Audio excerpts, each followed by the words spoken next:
The Beyond the Fame podcast is fed by Lido Pizza. Lido Pizza never cuts corners. For menu and locations, visit LidoPizza.com. And of course, this podcast would not be possible without our longtime title sponsor, the Hollywood Casino at Charlestown Races in West Virginia. Rounding out May entertainment includes the Chippendales on May 13th and 31st. Details and tickets at HollywoodCasinoCharlestown.com. Must be 21 to enter the casino floor and attend a show. Gambling problem? Call 1-800-GAMBLER.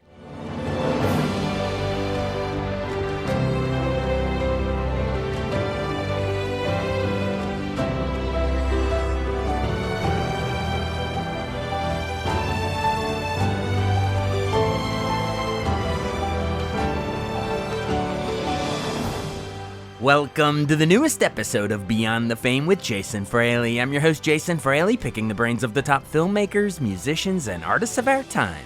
The latest incarnation of the brass rock band Blood, Sweat, and Tears jazzes up Maryland Hall in Annapolis, Maryland on May 30th. I spoke to longtime band manager Larry Dorr about the group's evolution from Al Kooper to David Clayton Thomas, from Jerry Fisher to its rotating members today, leaving us with beloved tunes like Spinning Wheel and You Make Me So Very Happy.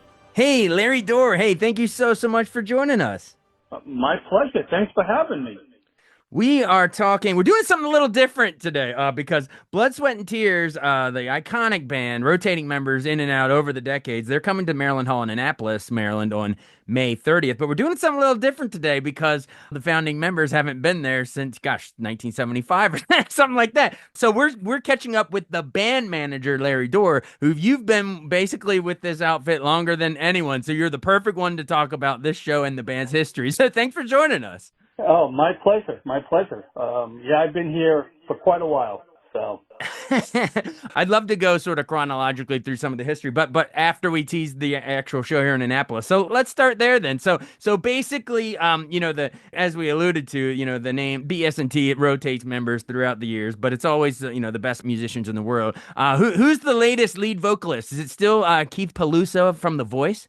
No, Keith left. He had to go back to the real world. Our new guy is Sammy Mohl, M-O-H-L.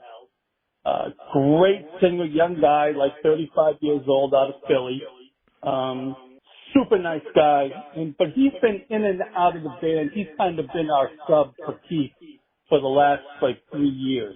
Gotcha. And then how many other, obviously the group is known for, fusing, big band and rock and jazz and blues, like all kinds of cool instruments. So how many musicians will be rolling into Maryland Hall? It's always nine.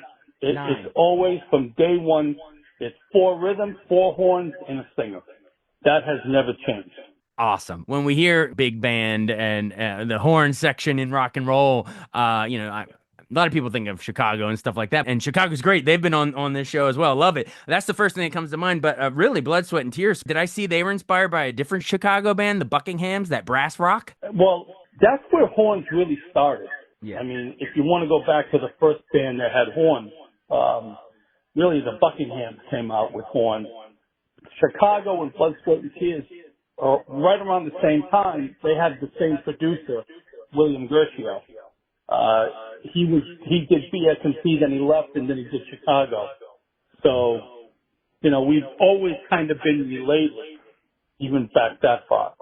I love that it comes out of Chicago and inspiration, and then of course the band they formed, I guess, New York City in '67, but that sound comes out of Chicago, and also a little bit of Canada too, right? Maynard Ferguson Orchestra too.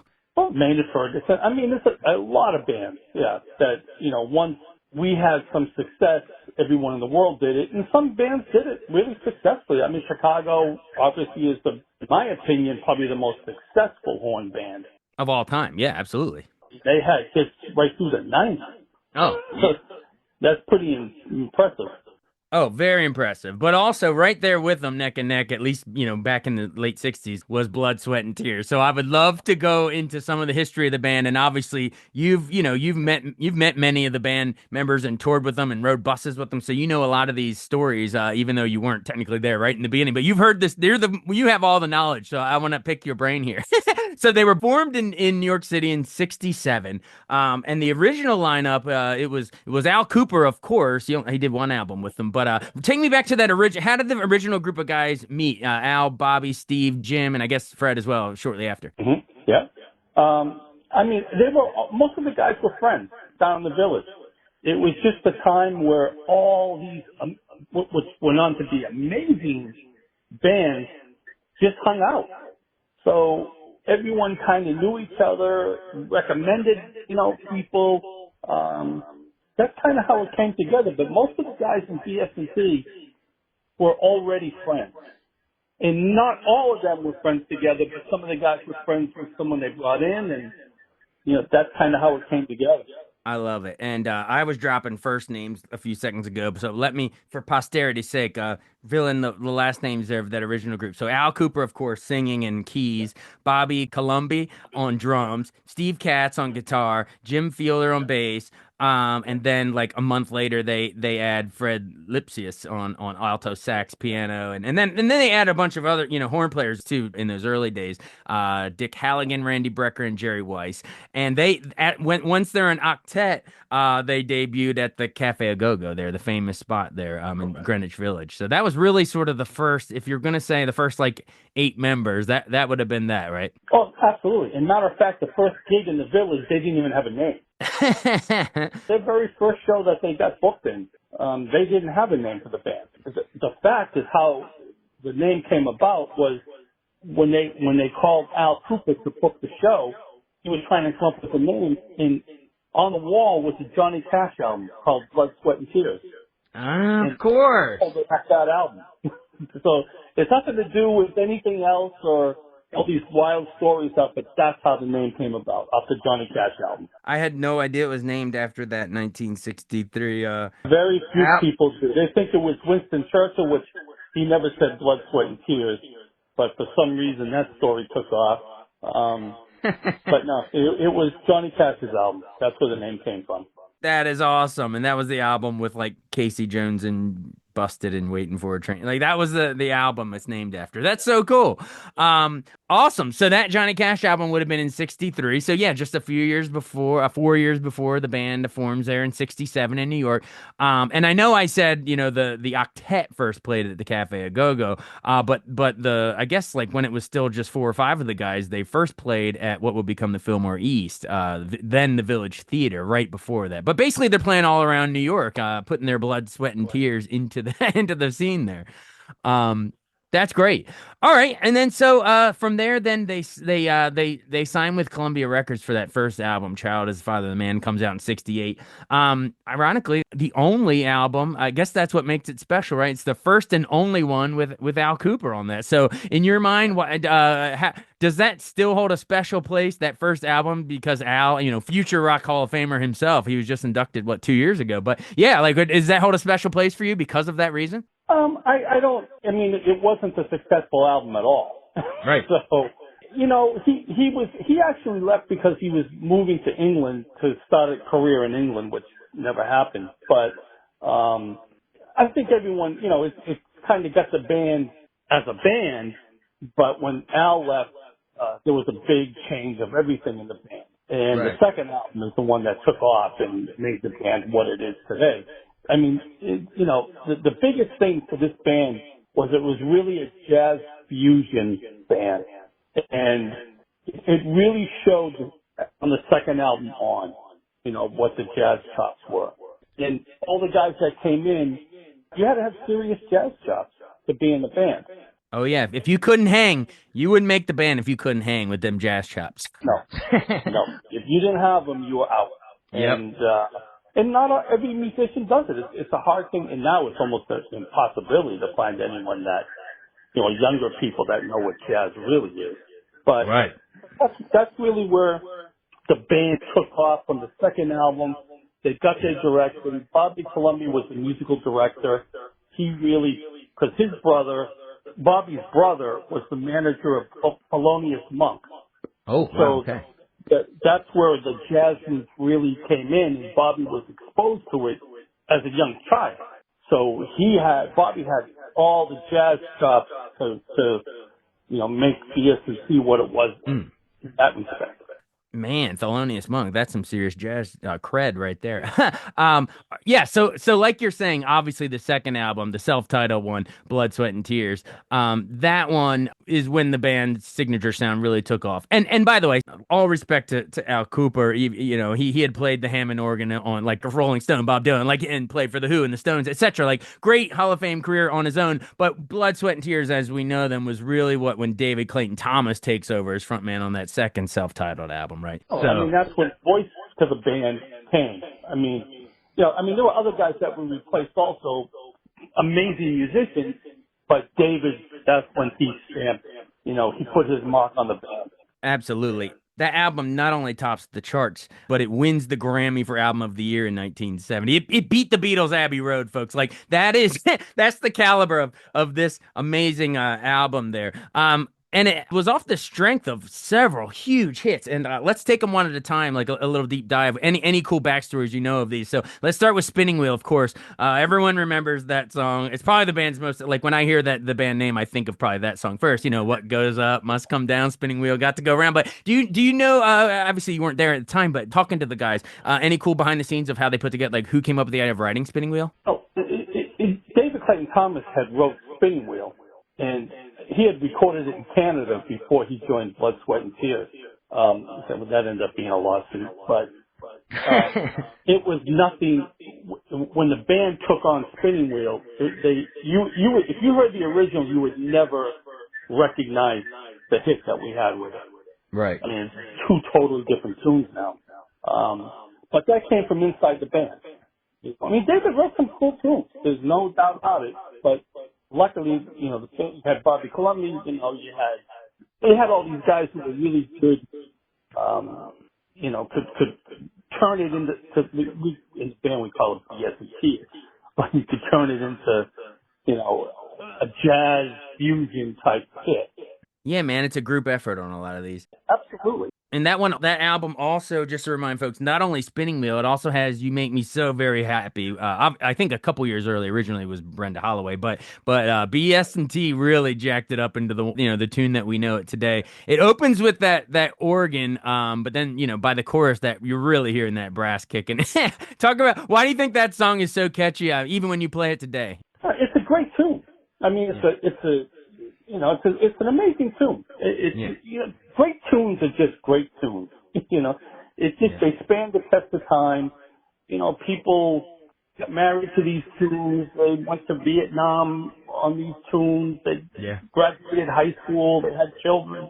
It's just they're impregnated in people's minds, and we're lucky that way. We're very lucky. Absolutely. Exactly to your point. If you throw, let's say You Make Me So Very Happy, if you throw that onto YouTube because you want to hear it and you scroll through the comment sections, it's exactly what you're saying. It's like, oh, this was our wedding song and my husband or my wife passed after 30 some years or whatever. And this was our song. It's just intertwined with people's memories of their lives. And that's what music does for us. It's great. Oh, no doubt about it. Totally. And I guess maybe one more off of that album. And When I Die is also, like you're saying, stands the test of time. You'll still hear different covers of that. Opens with that harmonica. And When I Die, there'll be one child born in this world to carry on. I always love that message. It's kind of circular, I guess. Well, that was big during the Vietnam War. Yeah. And, to this day, we have veterans come out and say, I was in Vietnam during that song. It got me through a lot of things. It goes back to what it means to people. And we know that, we respect it. We actually say something about it in the show every night, that, it was a big Vietnam era tune. Yeah.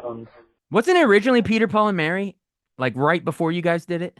I believe it was. I don't know the origin of some of the tunes, but right. I believe that it was, but don't hold me to it. It's okay. A lot of bands were sort of cutting the same song around the same time back then. There was a band out of Canada, a horn band out of Canada, that their song was When I Die. Oh, really? Yeah. I want to say Lighthouse. I could be wrong, but it was something like that, a Canadian band. Well, I think we hit that second album pretty good there. And at that point, everybody knows them. And then they performed live at Woodstock in '69, right? And it was the third day. And I looked up the bill, the set list there, and it was they had to take the stage after Sly and the Family Stone. That's a hard one to follow. And before Crosby, Stills, Nash and Young. Man, what? And then Hendrix goes on to close it out that night. But man, again, obviously you weren't there with them yet, but any stories that the band members told you about just how wild that was? I mean, it's the most famous concert of all time, and there they are, like maybe fifth to last or something. That's insane. Well, the funny thing about that day was, and the guys all talk about it. So, like you said, there was a third day, so everybody was already there.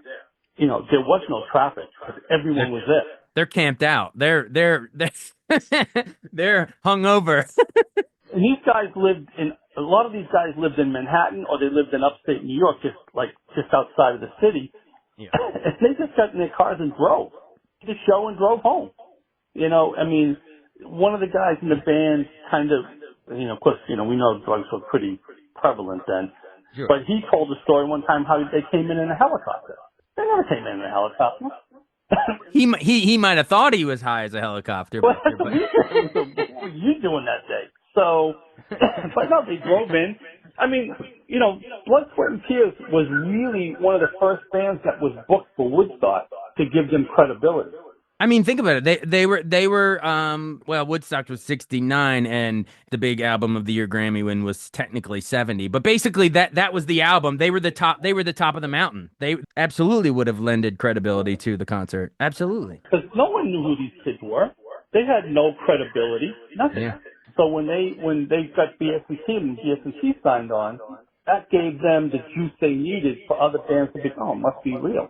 Absolutely. We weren't in the movie. Probably a poor decision at that time. Luckily, I didn't make it.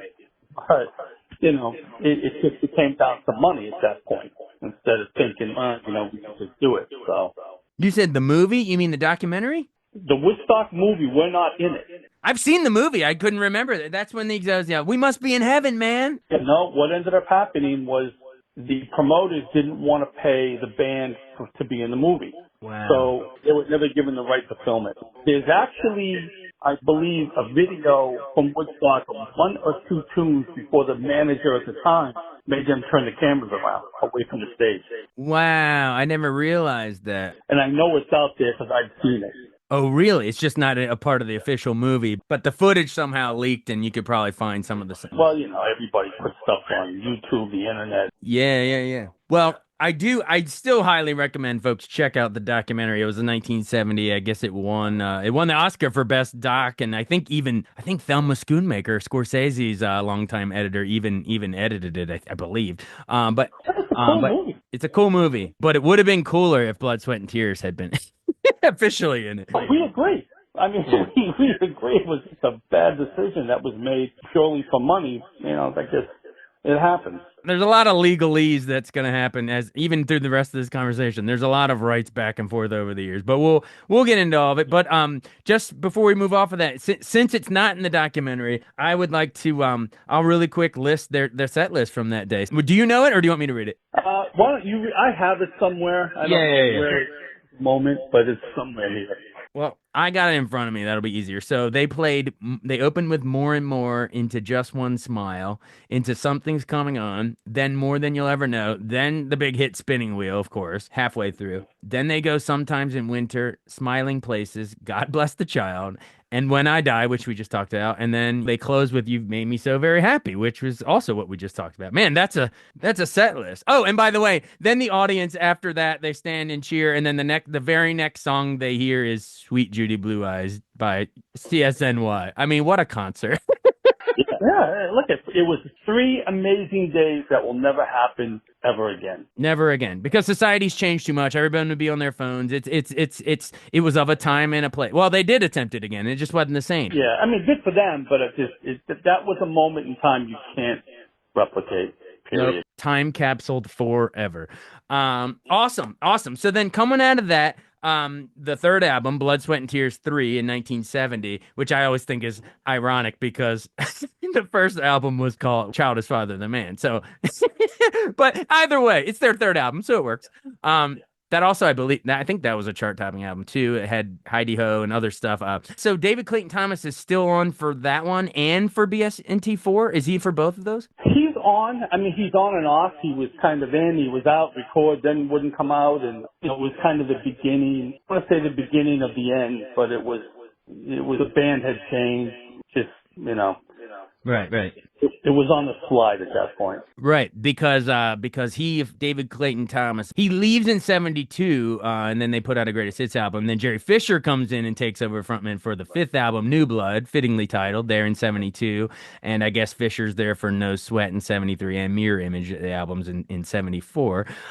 Where are you maybe hearing them on the radio or picking up albums? When were you actually born in here, in this timeline? I was born in 1957. Oh, okay, so you remember all this. Oh, yeah. The funny thing is, I tell this story. So in 78 or 77, I don't really remember. Okay. I go to a concert in New Hampshire, and on the spur of a moment with some friends of mine, and I'm walking to the men's room, which is near the stage, and this guy comes out, walks right into me, and like almost knocks me over. So I turn around and think, no, what's this guy's issue? And then he walks up on the stage.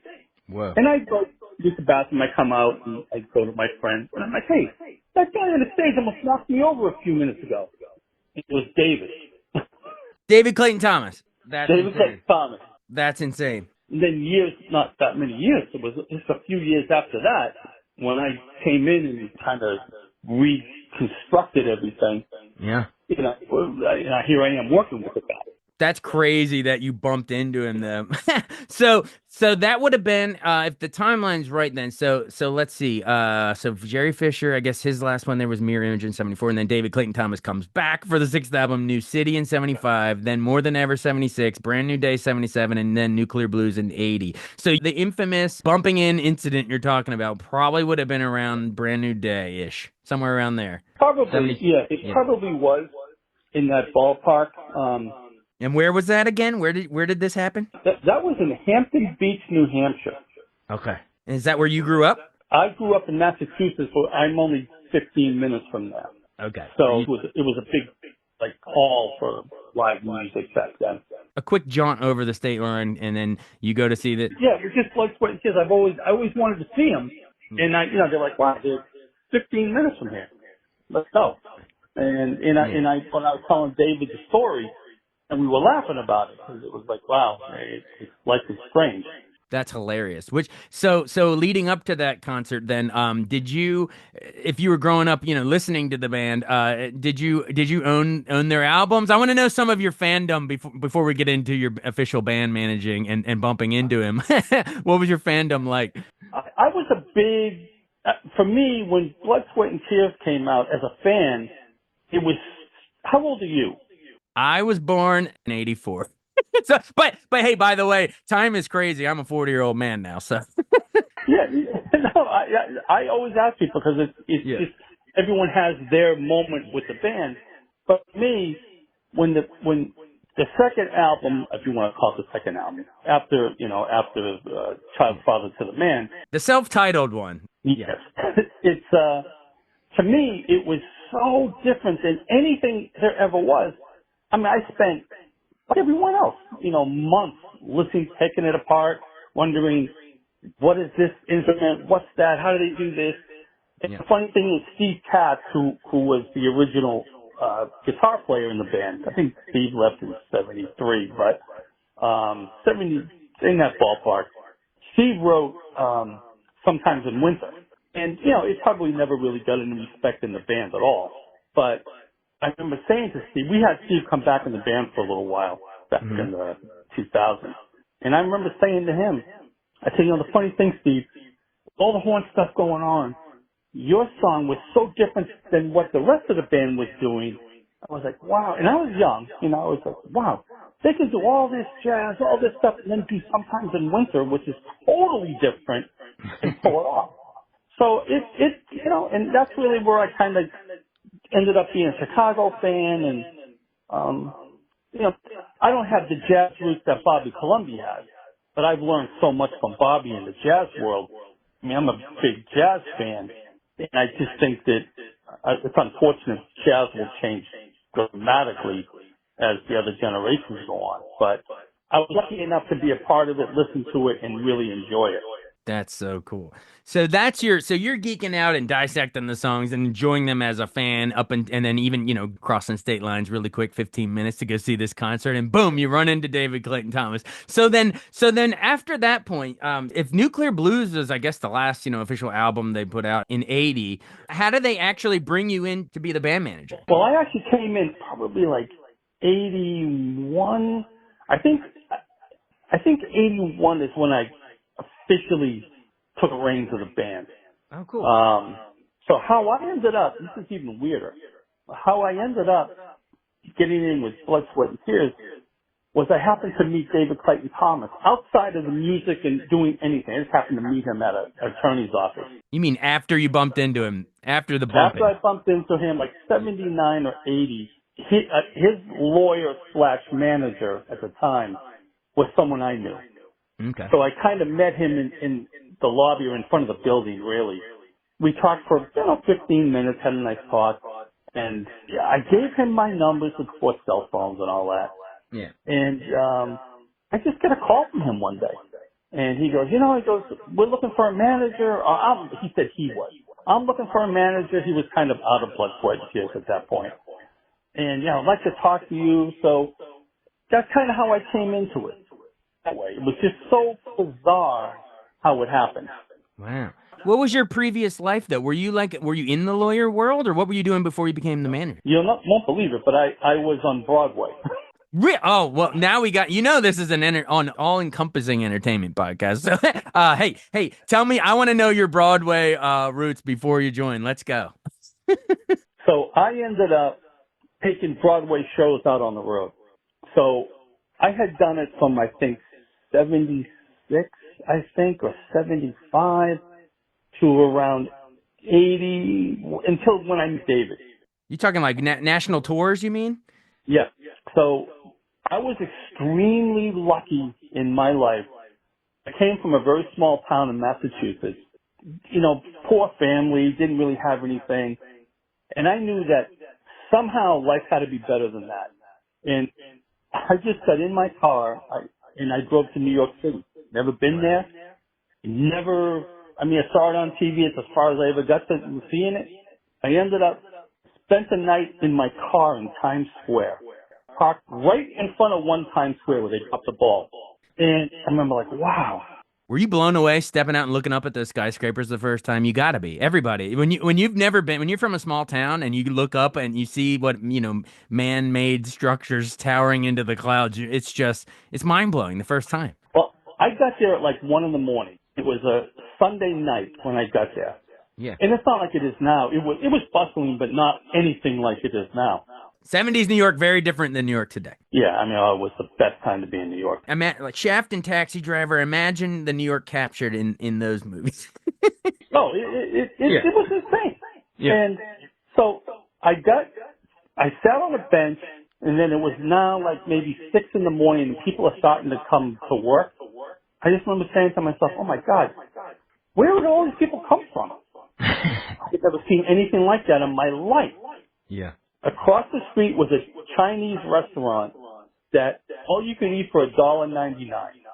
Wow. And I had like $8 on me. I go over, I'm in line early in the morning eating, and this guy, long hair, he's in line with me. He just starts talking.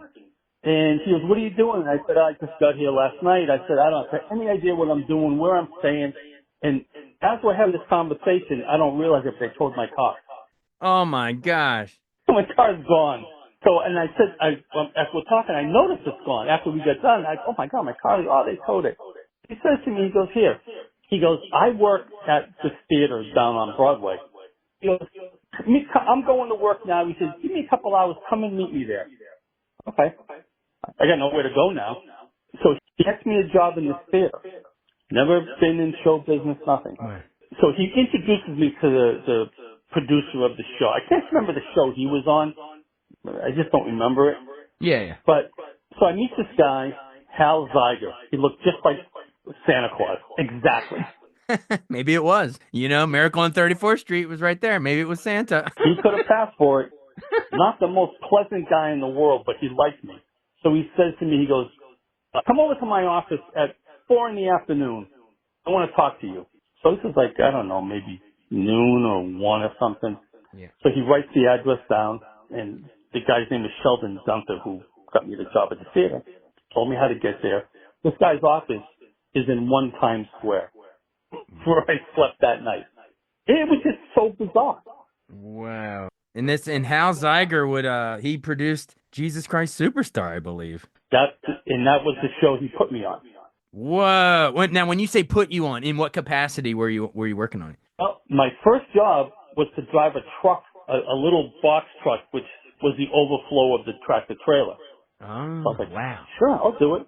I was getting $275 a week cash. For me, it was like I was a millionaire.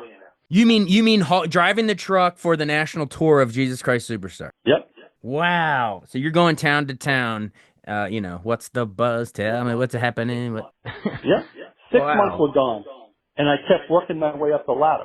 Wow. And all of a sudden, I'm in charge of all the transportation, which is buses, trucks, everything. Wow. It was crazy. Wow. What did you do other shows before the Blood, Sweat, and Tears? Like, were there other Broadway tours you did? Well, so my Broadway career was Jesus Christ Superstar, I Can't Cope, and Side by Side by Sondheim. Wow. That's big stuff. And I came out of nothing to big shows. Did you meet any of the, famous stars or even, right, like Andrew Lloyd Webber and Tim Rice? Did you bump into them? Everyone. Hal Prince had Side by Side by Sondheim, I believe. I met Hal Prince several times. His office was in Radio City Music Hall. Wow. I met all. I'll tell one quick story. So, Side by Side by Sondheim, the woman, was this old English actress, Hermione Gingo. Didn't mean anything to me, but at the time she was like huge star. She was in Gigi. So in the movie Gigi. Yeah. She played Madame Alvarez alongside Maurice Chevalier and Leslie Caron and all those big stars. Yep. She was also in The Music Man. Yep. So we're in Peoria, Illinois, doing like 2 weeks. The road manager, I can't remember what his name was now, who had that part.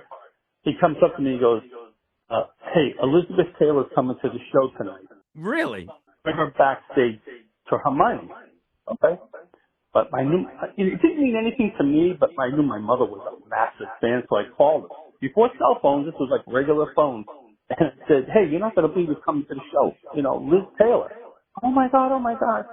And, no one had cameras back then. You didn't have phones and, all that stuff. And all of a sudden, I'm told, go out and get Elizabeth Taylor and bring her back to the dressing room. It was so bizarre. And, they're having a great time. Elizabeth Taylor had a little dog, Pekingese. And Hermione says to her, "Oh, I love your dog. Oh, here, you can have it." And just gave her the dog. It was on tour for the next, 7 months. Wait. Hang on. Let me make sure I'm hearing this right. Liz Taylor, one of the biggest movie stars of all time, hands her dog over to Hermione, the star, and then now the dog is touring with you all around the country on Side by Side by Sondheim. And the funny thing is, she loved me. Everyone else hated her. She just loved me. That is great. My job for the rest of that tour was to be her friend. I wasn't allowed to do anything else. Nothing but hang out with her. That is great. All because your car got towed on a random trip to New York. I love that story. And I know our listeners are like, we wanted to hear about Blood, Sweat, and Tears. But come on, folks, that was worth the tangent, wasn't it? Listen to that payoff. That was great. Thank you. Oh, my pleasure. So let's get back to Blood, Sweat, and Tears, which people really care about. Of course. No, that was hilarious. That was worth every second of that story. Okay, but then it ties back in. Okay, so you're on the road. You're kind of making a name yourself, going on these, national tours of Broadway shows. Dog barking in your ear. All right. So then how does the band managing start for Blood, Sweat, and Tears? So, you said you bumped into David Clayton Thomas outside. I bumped into David Clayton Thomas, and so David and I kind of formed a nice working relationship. Mm-hmm. And Blood, Sweat, and Tears at that point was kind of not touring. It had, after the last album, Nuclear Blues, the band just kind of, there was really no direction, no real management. It just was a mess. So I kind of came in, reorganized it. You know, David had been in and out of the band so many times. And David and I just put together a plan of kind of how to make it, let's go back on the road, let's get great players like it always had been up until the late 70s, and let's get back out there. And that's how I came into it. And the first like 4 or 5 shows I did with David and the band, I remember saying to myself, wow, if I get 5 years out of this, I'll be the happiest guy on this planet. Right. And I remember saying it. And 45 years later, or whatever it comes out to, I'm still here. That is wild. That is wild. So basically, you negotiate the rights with David to keep touring under that? No? No, Bobby Colomby was the last original member to leave the band. So he ended up with the rights to the name. Oh, so he left what, in 75? 4 or 5. He thinks Okay. 75. I think it was 74. But he left in that time frame. Bobby went on to a massive career in the music industry. Hang on a second. If he leaves at like 75 and he still holds the rights, then is he just what? Is he just collecting royalties? Because for New City and More Than Ever, Brand New Day, Nuclear Blues, like he wasn't there for those, but he still owned the name? Yeah, it was like a corporation, like Okay. any business. So he was still collecting money from it. I gotcha. I called Bobby up, and we had a long talk. I said, here's what I want to do. So we worked it out. Then, at the time, Bobby was on Entertainment Tonight as a correspondent. He was like vice president of Sony. I mean, he had, looked up his resume, and even today, Bobby's age, he turned 80 in December. He's managing a massive Spanish act. He's going to be a worldwide star. He's already a worldwide star. Yeah. This is like Bobby's always wanted, big artist. Throughout his whole career, he never retired, he never stopped doing it. That's great. And he still works with us. He finds musicians. We want to do something musically. He helps out. So to this day, and I talk to Bobby almost every single day. So you're still tight with him, but he's sort of behind the scenes helping find band members, etc. So does he still own the name, but you kind of license it out? No, the name's has a copyright. Bobby has the copyright. We have a working relationship. I mean, he's still part of the organization, so everyone, part of it gets paid. Yeah. It's never changed. I mean, since I came into the band, Bobby and I have had the same agreement from day one.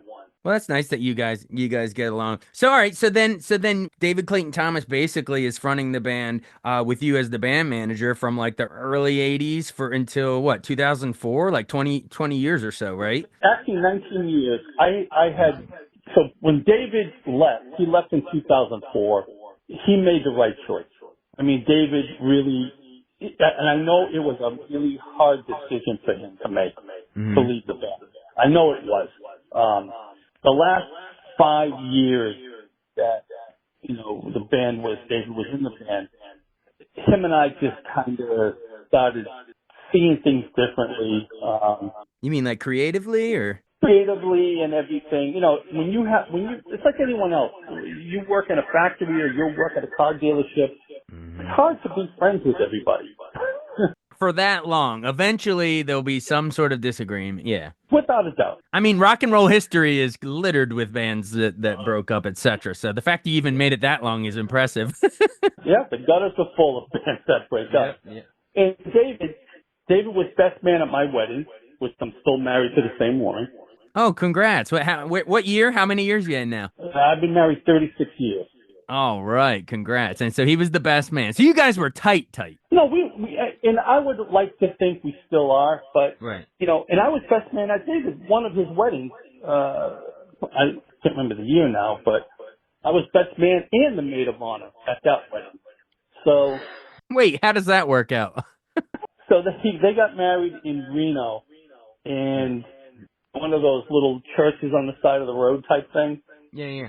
So it was just David, his about to be wife, and myself. So we went over, got the wedding license, we did everything, so I set everything up, and then had the ring when he was giving it to her, and then I took her bouquet when she was getting it was hysterical. That's hilarious. Very creative. Yeah. But we really, I think for this business, I think we're very close. But again, the last 5 years of it just started to kind of unravel a little bit. Even I never had oh, the hell with you, and I don't ever want to see you. You never had that. Never a big blowout argument, but more just okay. Yeah, we just had enough of each other. And that's really what it came down to. It was, we just didn't agree on anything. It was always an argument. The band was always caught in the middle between him and me.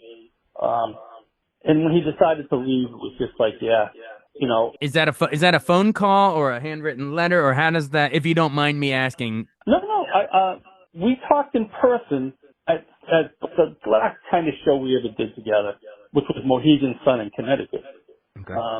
And I agreed with him. It was just time for it to end. Yeah. And, and what I tell people, when you see your favorite band break up and you just say, why don't they stay together for the money? I don't think there was enough money in the world for either one of us to look at each other again. But that was 2004. So you've kept it going 20 years. Or have you talked since? I mean, have you communicated since? No, the funny thing is, so we did the last show together. I helped him. He moved back to Canada, which was a really good move. I helped him get a manager at the time. I helped him the record deal. We stayed friends. I mean, he gave my sons, I have 2 sons, like his guitar that he had all those years, and my other son, all this stuff. So I felt it. And I think David felt the same way. We didn't want it to end on a bad note because there was just too much life. We were 19 years together in the band. Yeah, you shared so many great years. Yeah. Oh, absolutely. I mean, we traveled the world hundreds of times, behind the Iron Curtain all the time. So it was too much just to end it. So, it ended. We just never had any reason to call each other. And to this day, I love the guy. I wish him the best. But we just never really had a conversation. Is he still touring? No, David's retired. He had some health issues. I think David's 84, I believe, or 83. Okay. So it's not one of those things where he's trying to play under the name, but you got the name, etc. It's more of a mutual. No, David. Yeah, we never had that. It was never like that. David, he did his own stuff up in Canada under his name. And the funny thing is, so 2004 it was in, I believe, November when David left. I had no intention on it ever. And this is an interesting story, I think, for people that think, not fans, but there are like people out there that will crap all over a band because there's no originals. They shouldn't be touring, they shouldn't be doing this, but yet those bands are selling out venues, but these guys still crap on them. Tell us why that is a misinformed line of thinking. Tell them why that should not be crapped on. In fact, they should be embraced. I'm going to tell you why. It's usually a failed musician who's crapping on another band who has no originals. Right. It's always some guy that, he has a YouTube channel or whatever channel he's got. Well, everybody's a critic now. And when everybody can do it, that doesn't mean they're all good. And you're right. And it comes from guys usually that had a failed career in music. They're just bitter. They had no power, but now they got, 100 people that will tune into them. Right. So for me, we never were going to go back on the road.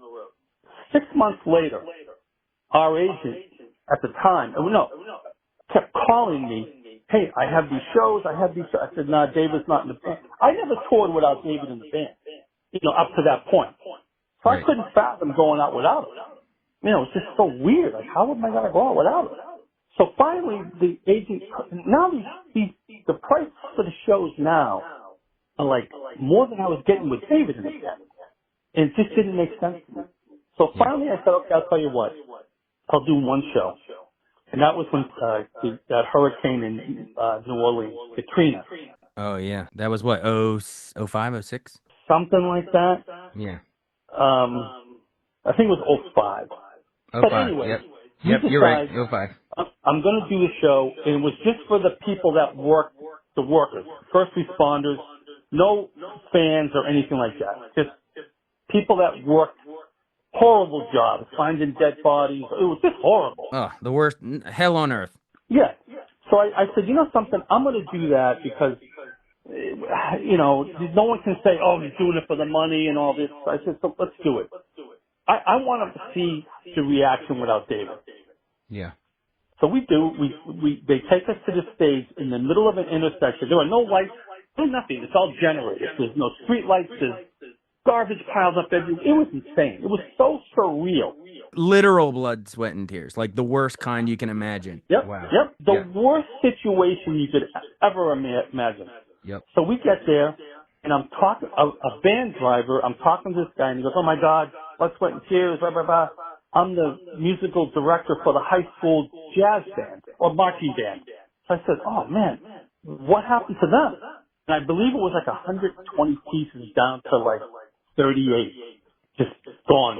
Kids moved out. It was sad. So I said, okay, so we're talking, so it's like a couple hours before the show. And I said, you know something? Is it possible for you to get the rest of those guys? Do they have instruments? He goes, yeah. And I said, well, you're a marching band. There's no way you don't know spinning wheel. And he goes, no, we've done it before. This is New Orleans, baby. This is Jazz Central. Yeah. Yep. I said, see if you can get everybody here for the show who's left in this marching band. He goes, are you serious? I said, I'm dead serious. So I go to the promoter. I said, hey, I just want to let you know that I'm bringing what's left of the high school marching band. He goes, what? And I said, yeah. I'm going to have him come out while we're doing spinning wheel. We're going to do it together. He goes, oh my God. I would love that. I said, we're going to do it. So at the time, the musical director who quit right after this, I said to him, I said, hey, Steve, when we do spinning wheel, I'm going to bring a marching band out. He just looks at me and he goes, what? I said, it's not a big one. It's like 30, 40 people. He said, you're going to bring them out and do what? I said, they're going to play spinning wheel. He goes, well, that's a marching band. He's not going to know our charts. I said, I know. So if I were you, I'd figure out how to do it because it's going to happen no matter what. Yeah. We did it. It was even I was teary-eyed watching this go on. Of course. Just the context of it all. Yeah. We do the show. People go crazy for it. We go home. The agent calls me. I said, yeah. I said, it was great. I told him what happened. He goes, well, I got another show I want you to do. I said, no. I said, I can't. I said, it's so weird without David. I mean, I had another singer that I knew who came out. So we went back and forth for weeks and weeks about we're ever going to do another show. So he said, listen, he said, do the show, see what the fans are. He said, let the fans speak. And for a week, it kept running through my head. Let the fans speak. Let the fans speak. So I said, you know something? I'm going to do it. Because if no one shows up or they boo us off the stage, then I know we're going down the wrong road. Right. Do it. Sold out. People go crazy. I go on the internet because that's when the internet was like really popping at that point. I think out of probably 300 or 400 people that wrote in and said, oh my God, I think we had 3 negative ones. And that was it. Wow. And from that moment on, I just said, you know something? When this thing is ready to die, it will die. It's not up to me to destroy it. It's up to the fans. Do they want to see it? Do they not? It is now 2025, and we're still playing big venues. People come out, they love the show. So it's not up to some, I'll say YouTuber, but you know what I'm talking about. Yeah. To sit there and say, oh my God, they're just doing it for the money. We're not. Everyone is not hurting in this organization. No one needs the money. It's done purely because these fans want to come to the show. And we get paid. Don't get me wrong. We get paid. We get paid good money. Everyone in the band gets paid good money. But over the years, we opened up a scholarship at Berkeley in Boston with money that we made. We've given money to schools, to hospitals. But we share it. We're just not, hey, I'm going to go buy a Ferrari this afternoon. Well, and also, like you say, that's a pretty big band. You're splitting that, you said 8 or 9 musicians are going to be there in Annapolis? People plus crew. Plus so the it's crew. 4 guys in the crew, plus agents, plus hotels, plus flights, plus, it adds up. But it's purely, and I know it sounds probably egotistical for me to say it, But the fans dictate to us if we're going to stay on the road or not. Mm-hmm. They do. And I think that's how the people that badmouth other bands should really talk to the fans. Yeah. Don't, your opinion, you want to be a music critic or you're better than everyone else, that's great. But introduce the fans. They wouldn't come out to see these bands if they didn't want to hear the music. It's all about the music in the end. Absolutely. And the memories folks have with those songs and the hardworking musicians that like everyone in the band probably like yourself grew up loving the band and are doing their best to carry on the legacy. And does it ever and we can wind this down in a few seconds because you've been really generous. I've loved this conversation, but have you ever looked back and thought like, wow, the quote unquote, no original band members left era that needs more respect that you're talking about, that has gone on longer than the original run at this point. You know what I mean? Yeah, and the thing is, if you look up all the members that have been in Blood, Sweat, and Tears since the very first album, we have had some of the most famous musicians in the world come through this band. Yeah. We have a guy right now that he just left because he's going out with Springsteen again. We have guys out with Kelly Clarkson. We have guys out with Smokey Robinson. I could go on and on. That's happening now, not years ago. Oh, they're the best players in the world that are joining the band. Yeah. Look, you can just get on the Blues Brothers, the original, most of those horn guys were from Blood, Sweat, and Tears. Right. You can just go on and on. We were probably the most successful band changing members all the time. Our fans know when they come to this show, they're going to see different people. But, I've always said this. Great musicians don't want to play the same music the rest of their lives. They don't. They want to leave, go do some other stuff, come back, have some fun. Our members are the who's who of the music industry, period. And I stand behind it. Absolutely. Well said. That's sort of the mic drop on that topic. But well, I guess one final question to that point. Do you think that all the rotating members over the years and all that, is that why Blood, Sweat, and Tears isn't in the Rock Hall of Fame? Because to me, as an entity, that name should probably be in. I mean, think of the pioneering aspect of it. Yeah, we'll never be in it. I think. Is it politics? Tell me why. Yeah. It's the powers to be over there. That's exactly what it is. I think everyone in the band now, and I'm talking to even original members. Well, they put in Al Cooper, but not David Clayton Thomas and the rest. Yeah, absolutely. So I think that the Grammys aren't what they used to be anyway. They're just not. It's not about music anymore. It just isn't. It's about dancing. It's about this and that and everything else. We'll never get in it, but I think now we kind of wear it as a badge of honor. We survived everything that everyone said we'd never survive. Yeah. And we do. And we've had great players. We've done everything we can do. Fans love us, but we're not what the members of the voting people at the Rock and Roll Hall of Fame, not even that. I should pick that. Not the voters for there. It's really the hierarchy. The gatekeepers, yeah. Yeah. Yep. They had a beef with someone in this band once a long time ago, and I think that's it. Are you allowed to share that story, or is that? I can't. All right. Well, but in general, there's some sort of beef. Yeah. But you know what? Rocky didn't win in the first one, but he went the distance, and you guys are going the distance, baby. The piece that when you come see this show, I'm a fan. I sit in the audience every single night. Like I tell the band, if I'm bored, this audience is bored. Yeah. And I look at it through the audience's eyes. If I'm paying $50, $60, $80 a ticket, whatever they go for, and I'm parking my Mercedes over in this place for, $30 a night and going out to eat, I want my money's worth. Yeah. When I walk out of that venue, I want to be like, that was worth it. I remember this. I had a great time. And you get your money's worth. You get all your hits.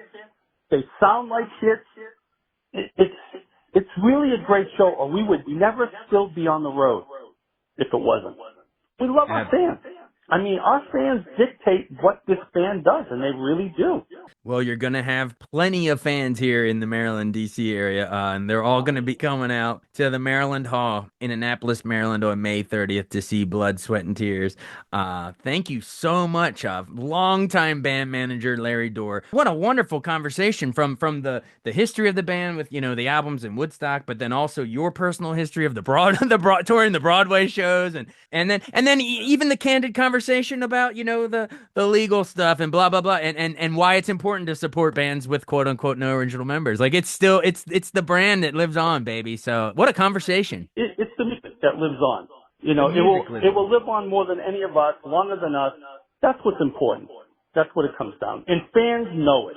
It's only other people that haven't figured it out. Well, come to Annapolis on May 30th, folks, and you'll figure it out too. You'll figure it out. You'll see the magic. Larry, this was an absolute pleasure. This was so much fun. I had a blast talking with you. Great stories. Jason, I appreciate it so much. You're a great guy. You too. Well, hopefully all those great tunes, Spinning Wheel, all those will be echoing across the Chesapeake Bay after the show. They will. They will. Keep your ear open. All right. Thank you so much. I appreciate your time. Thank you, Jason. Thanks so much for listening to Beyond the Fame with Jason Fraley. Our theme music is Scott Buckley's Clarion. Remember to give us a 5-star rating if you like what you hear. We'll see you next time.